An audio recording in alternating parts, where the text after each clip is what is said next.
talking about silos, okay? And when we have different silos, what we need to do first is connect all these silos in a central or system of systems that is able to talk the different languages, the different standards, protocols that those silos are using today. And that's the first step. So how we can connect all these silos and create kind of repository place where all this information resides, and it's available for other type of users. So I think that's the first and the key topic on how to get this centralized information, so connectivity. And that's what system platform and the systems can provide, the different type of connectivity to these different silos, so customers are able to connect despite of the hardware or the different type of equipment to any type of equipment, or even develop new drivers on top of that to connect the new equipments. Because we are working with automation equipments today, but we don't know what kind of equipments will come later. So the platform should be also capable also to develop new type of standards like Internet of Things. When we are talking about Internet of Things, these new devices, we don't use the protocols that we've been using for many years in automation. We use new type of protocols like MQTT, and that's what we can offer to our customers, the flexibility of our platform to be able to adapt and to evolve the platform according to the needs that they have today, okay, and in the future as well. And I think too, we have to start with the idea that centralization isn't a topic of conversation within our infrastructure basis. We really, when I talk centralization in water and wastewater, for example, they would say, well, we have a centralized control room that allows us to visualize all of our operations for treatment and distribution.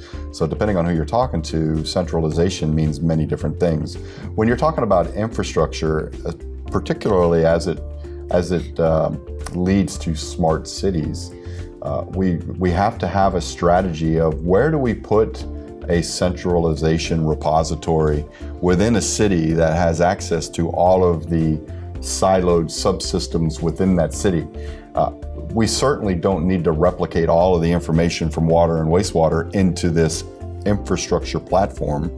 We need subsets of that information that enable the decision makers to address key performance metrics that would enable them to ask, okay, how well or how energy intensive is our water treatment processes today versus yesterday?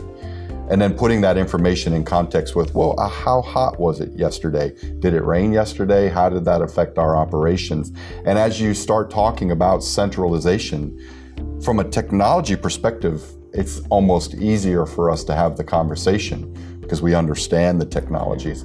But to have the conversation about centralization is a whole nother game because you're talking fundamentally, I want to tie your water systems in with your traffic.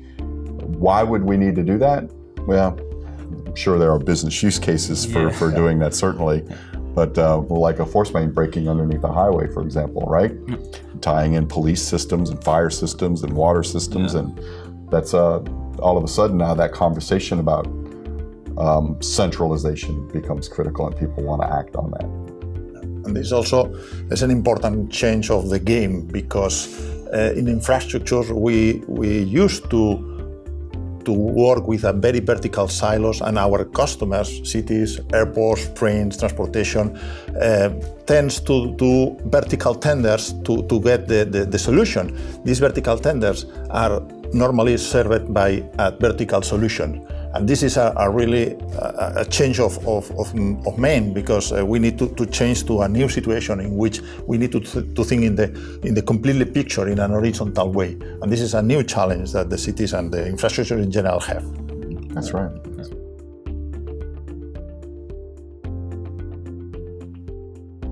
The value of centralizing all of your data is at a very high level.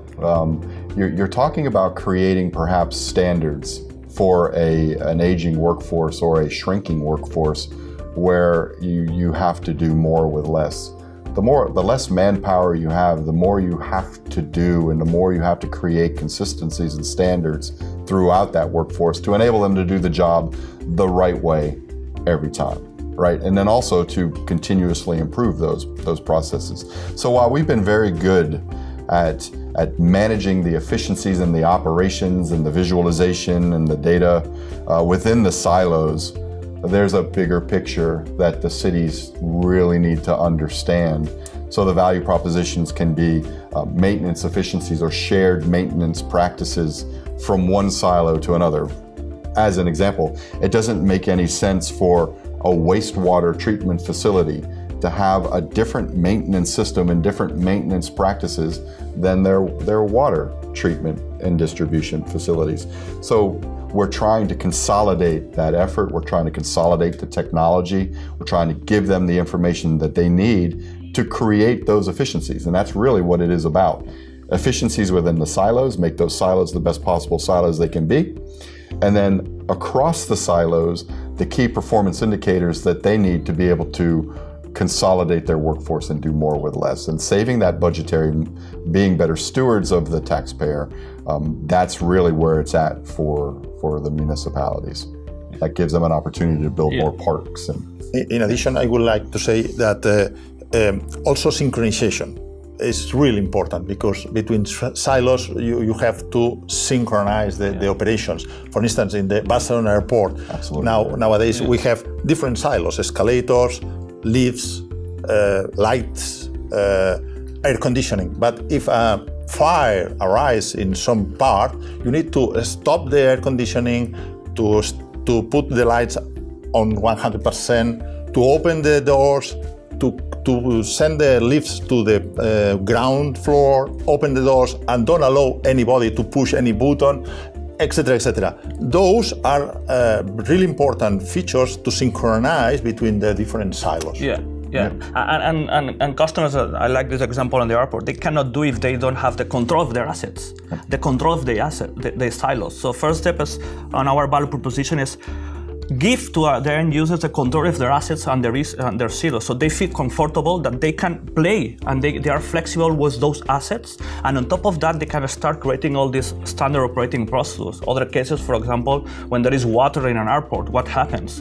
So I have to have the control of the water system, I have to have the control of the fire system, to all the systems, and create procedures and have all the knowledge and the skills in one place, so they have the flexibility to learn from their assets, control, and also create these procedures that can leverage for future operations and can improve the operations for the future. So it's kind of cycle. So they as soon as they have the control of these assets, okay, they can start improving operations and create all these patterns of the utilization of their infrastructure and be more efficient on the future. Yeah, and to take it to the city level, certainly. You look at catastrophic events, hurricanes, acts of terrorism, floods. The first thing a city does when those events rack a city, they go to emergency management operations, where they get into a bunker control room and they want to have the information at their fingertips. Are my water treatment plants online? Are my lift stations up and running? Are my traffic systems working? Where are my police? Where are my fire? And that coordination of emergency resources is invaluable when you can take all of that data, which we can through our technology, and provide that real-time, normalized view for the emergency managers to plan their response. If you have a fire at your house and you don't know if there's water applied to a fire hydrant, you don't really want to call a fire truck out to put their hose on a fire hydrant that's got no water on it. So that is an aggregation of information that comes from different city siloed resources. And having those two together working, maybe we can energize the hydrant or just get the message to the firefighters, say, go down 2 hydrants, there's water there available, versus getting there and having to react. We want to get away from the reaction and be predictive or proactive in the response to emergencies. And that's what that normalization, that's what that centralization of data does for a city.